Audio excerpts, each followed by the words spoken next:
Unit 3 lecture 5 এ তোমাদেরকে স্বাগতম। আমরা এই ইউনিটটিতে আলোচনা করছি রাউটিং সম্পর্কে এবং রাউটিং টেবিল সম্পর্কে।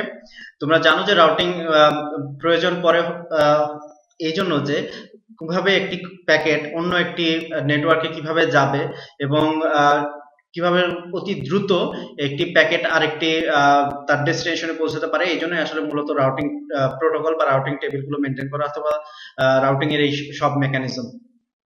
তো বিভিন্ন ধরনের অ্যালগোরিদম আছে আসলে রাউটিং, যাতে সবচেয়ে কম সময়ে যাতে আমি সোর্স থেকে ডেস্টিনেশনে পৌঁছতে পারি। এই জন্য নেটওয়ার্কের বিভিন্ন ধরনের রাউটিং প্রোটোকল ব্যবহার করা হয়। বিভিন্ন ভিত্তিতে এই রাউটিং প্রোটোকল গুলোকে ভাগ করা যায়। তো এরকমই একটি ভাগ হলো ডিস্টেন্স ভেক্টর রাউটিং প্রোটোকল, যেখানে কিনা ডিস্টেন্স অর্থাৎ দুটো নেটওয়ার্কের মাঝখানে যে ডিস্টেন্স আছে এই ডিস্টেন্সটাকেই যেখানে আসলে প্রায়োরিটি দেওয়া হয়, সেই বিষয়টিকে প্রাধান্য দিয়ে যে রাউটিং প্রোটোকল ডিজাইন করা হয় সেগুলোকে আমরা বলি ডিস্টেন্স ভেক্টর রাউটিং প্রোটোকল।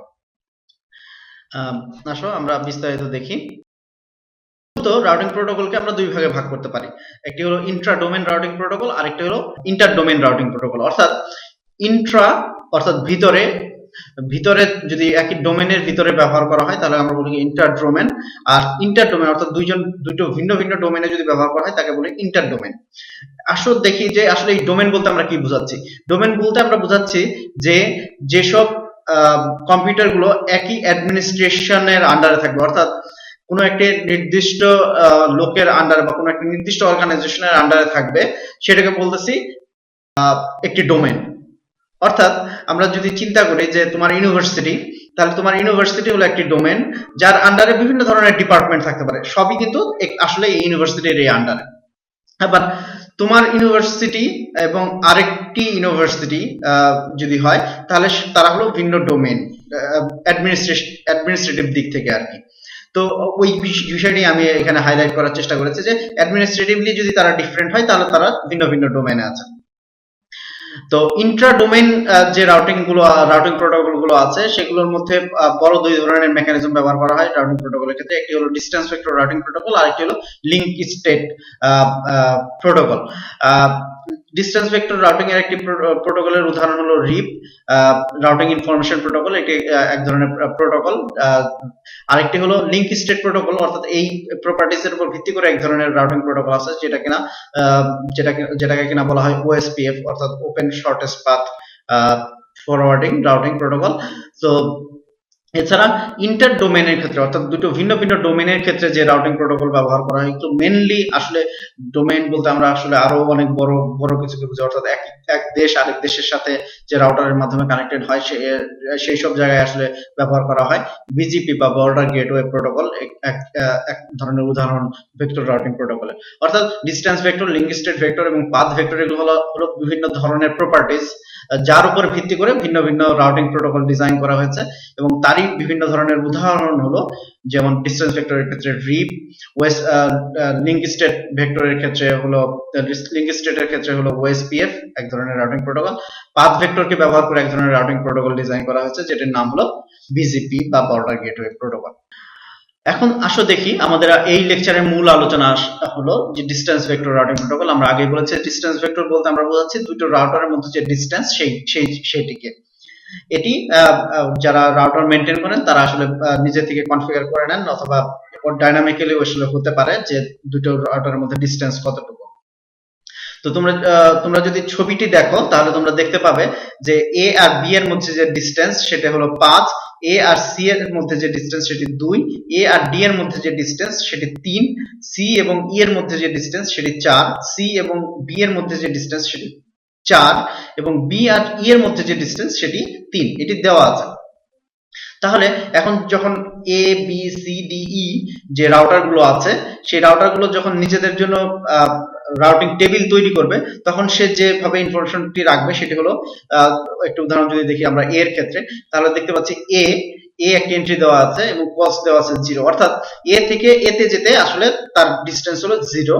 তারপরে দেখো তার নিচে লেখা আছে বি এবং কস্টের লেখা আছে 5, অর্থাৎ বি এবং 5, অর্থাৎ এ থেকে যদি বি তে যেতে চায় তাহলে 5 তার কস্টিং হবে। অর্থাৎ এ থেকে বি তে দেখো এখানে লেখা আছে 5, অর্থাৎ 5 এন্ট্রি দিয়ে রেখেছে। তারপরে যেটি সে করবে সেটা হলো এ থেকে সি তে যেতে যতটুকু কস্টিং, দেখো এখানে সি এর এন্ট্রি দেওয়া আছে, এখানে দেওয়া আছে 2, এই 2টি এসেছে এই জায়গা থেকে। তারপর দেখো এ থেকে ডি তে যে দূরত্ব সেটি দেওয়া আছে, এ থেকে ডি তে যে দূরত্ব সেটির কস্ট হলো 3 এবং ডি এর এন্ট্রি এগেইনস্ট লেখা আছে 3। তারপর দেখো ইন্টারেস্টিংলি এ থেকে ই, অর্থাৎ এ থেকে ইতে যেতে আসলে তাকে কত খরচ করতে হবে। দেখো সবচেয়ে সহজভাবে সে যেতে পারে 2 এবং 4 এই রাস্তাটি ব্যবহার করে। সে যদি অন্য রাস্তায় যেত তাহলে দেখো 5 এবং 3 ব্যবহার করলে 8 হতো, অর্থাৎ সেটি শর্টেস্ট পাথ না, সেটি সে ব্যবহার করবে না।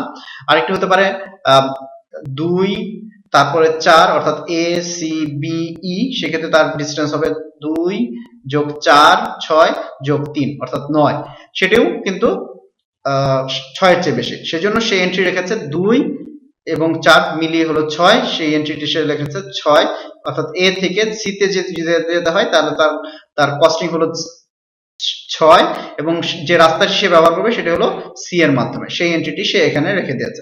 প্রত্যেকটি রাউটিং টেবিলই আসলে এইভাবেই তৈরি হয়েছে। যদি তোমরা দেখো স্ক্রিনে তাহলে তোমরা আরো ভালো বুঝতে পারবে। এরপরে আসে ইনিশিয়ালাইজেশনের পরে আমরা যে বিষয়টি ডিসটেন্স ভেক্টর রাউটিং প্রোটোকলে ফলো করা হয় সেটা হলো শেয়ারিং, অর্থাৎ এই যে রাউটিং টেবিলগুলো তৈরি হলো ভিন্ন ভিন্ন রাউটারের ক্ষেত্রে, তারপর সেই রাউটার টেবিলগুলো একজনে আরেকজনের সাথে সেই ইনফরমেশনগুলো শেয়ার করবে। তো ডিসটেন্স ভেক্টর রাউটিং প্রোটোকলের ক্ষেত্রে এই যে আপডেট প্রসিডিউরটা আর কি, সেই আপডেট প্রসিডিউরটা সাধারণত হয় 30 সেকেন্ড পর পর, অর্থাৎ 30 সেকেন্ড পর পর প্রত্যেকটি রাউটার আসলে তার রাউটিং টেবিলটা অন্য একটি রাউটারের সাথে, তার যেসব রাউটার তার সাথে কানেক্টেড সেই সব রাউটারকে তারা সেই ইনফরমেশন পাঠায়। ফলে প্রত্যেকেই কিন্তু আপডেটেড থাকবে, অর্থাৎ একটি রাউটারের সাথে যদি কোনো একটি কম্পিউটার কানেক্টেড থাকে বা কোনো একটি নেটওয়ার্ক কানেক্টেড থাকে তাহলে সেই ইনফরমেশন সে জানাতে পারবে। এই 30 সেকেন্ডের মধ্যে যদি সেই রাউটারটি ডাউন হয়ে যায় অথবা তার পাওয়ার যদি অফ হয়ে যায় তাহলে কিন্তু 30 সেকেন্ড পরে সে তার পরের পার্শ্ববর্তী রাউটারকে জানিয়ে দেবে যে আমার এই নেটওয়ার্কের মাধ্যমে কিন্তু আর ওই নেটওয়ার্কে যাওয়া যাবে না। তো সেই বিষয়টা আরেকটু বিস্তারিতভাবে এখানে দেখতে পারি আমরা এই স্ক্রিনে। যদি আমরা দেখো তাহলে দেখবে যে এ থেকে দেখো সি তে যাওয়ার জন্য 1 কস্টিং আছে, এ থেকে বি তে যাওয়ার জন্য কস্টিং 1 এবং বি থেকে সি তে যাওয়ার কস্টিং হলো 3। এখন কোনো কারণে যদি এ থেকে বি তে যে যাওয়ার রাস্তা যে কানেকশনটি আছে সেই কানেকশনটি যদি ফেল করে, অর্থাৎ কারেন্ট না থাকার কারণে অথবা কোনোভাবে কেটে গেছে লাইনটি, তাহলে দেখো এখন এ থেকে সি তে যাওয়ার যে শর্টেস্ট পাস যেটি ছিল 1, এখন কিন্তু আর সেই 1 থাকবে না, সে এখন তার ডিস্টেন্স হয়ে যাবে 1 যোগ 3 অর্থাৎ 4। শর্টেস্ট পাথ এখন হয়ে যাবে এ থেকে বি তে যাবে, বি থেকে তারপরে সি তে যাবে। সুতরাং আবার বি এর ক্ষেত্রেও দেখো এ থেকে সি তে যাওয়ার দূরত্ব আগে ছিল তার 1 প্লাস 1 2, তাহলে বি থেকে এ তে যাবে, এ থেকে সি তে যাবে, সে সহজেই এই রাস্তা ব্যবহার করে 2 ডিস্টেন্সের মাধ্যমে সি তে পৌঁছতে পারতো। যদিও সরাসরি বি এর সাথে সি কানেক্টেড, কিন্তু যেহেতু এটা ডিস্টেন্স ফ্যাক্টর 3, সুতরাং সে বি যেহেতু এর মাধ্যমে গেলে তার ডিস্টেন্স হয় 2, সুতরাং সে প্যাকেটটি প্রথমে এর কাছে পাঠাবে এবং তারপরে সেই প্যাকেটটি সি এর কাছে যাবে। এইভাবে ডিসটেন্স ভেক্টর রাউটিং সবসময় শর্টেস্ট যে পাথ আছে সেই শর্টেস্ট পাথের মাধ্যমে আসলে তার ডেস্টিনেশনে পৌঁছার চেষ্টা করবে। কিন্তু যদি কোনো একটি লিংক ফেল করে যায় তাহলে কিন্তু সে এখন তার কাছে আর উপায় নেই, সে যে এর রিলেটিভলি যেটি সবচেয়ে ছোট সেটি ব্যবহার করে সে যাবে। আশা করি তোমরা বুঝতে পেরেছো। এখন আসলে দেখে নেই যে রাউটিং প্রোটোকলের জন্য, ডিসটেন্স ভেক্টর রাউটিং প্রোটোকলের জন্য যে উদাহরণটি আমরা দিয়েছিলাম সেটা আমরা বলেছিলাম যে সেই যে এই মেকানিজমটা ব্যবহার করে যে রাউটিং প্রোটোকলটি আছে সেটি হলো রিপ বা রাউটিং ইনফরমেশন প্রোটোকল। এটি খুবই জনপ্রিয় একটি রাউটিং প্রোটোকল এবং খুবই সহজ। আমরা ইউনিট 4 এ রিপ কিভাবে আসলে কনফিগার করতে হয় আমাদের রাউটারের মধ্যে সেটি আমরা দেখাবো হাতে কলমে।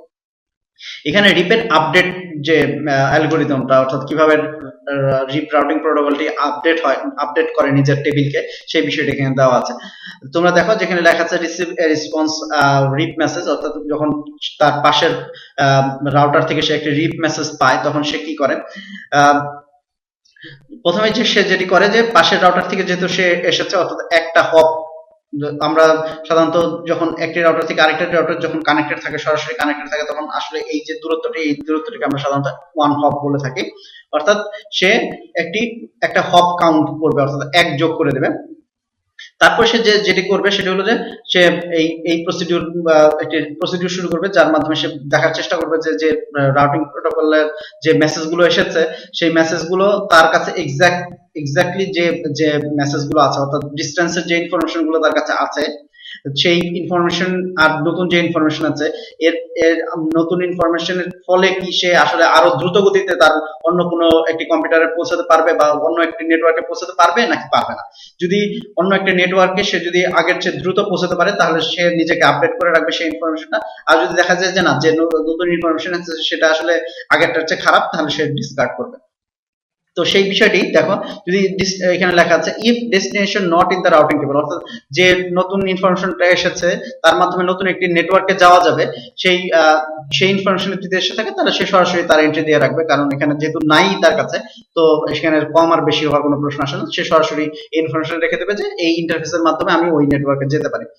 তারপরে যদি সেটি এরকম হয় যে সেই রাউটিং ইনফরমেশনটা অলরেডি তার টেবিলে আছে, রাউটিং টেবিলে আছে, তাহলে সে যেটি করবে যে next hop field is same, যদি অর্থাৎ নেক্সট হপ যদি সেম হয়ে যায় তাহলেও সে এটাকে রিপ্লেস করবে, কারণ হলো নেক্সট হপ টেবিল যেহেতু যদি এরকম হয় যে নেক্সট হপের মাধ্যমে সে আরো দ্রুত গতিতে কোনো একটি নেটওয়ার্কে যেতে পারছে, তাহলেও সেক্ষেত্রে তার রাউটিং টেবিলটা আপডেট করবে। কিন্তু তোমরা দেখো যে যদি তার চেয়ে বেশি হয়ে যায়, যদি দেখা যায় যে নতুন যে ইনফরমেশনটা এসেছে সেটির কারণে তার রাউটিং ডিস্টেন্স আরো বেড়েছে, তাহলে কিন্তু সে আর এই আপডেট করবে না নিজের টেবিলকে।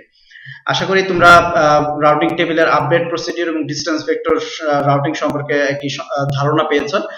আমরা পরবর্তীতে যখন ইউনিট 4 এ এটি প্র্যাকটিক্যালি আমরা করব, অর্থাৎ যখন কনফিগার করব হাতে কলমে, তখন বিষয়টি আরো বেশি পরিষ্কার হবে তোমাদের কাছে। ধন্যবাদ।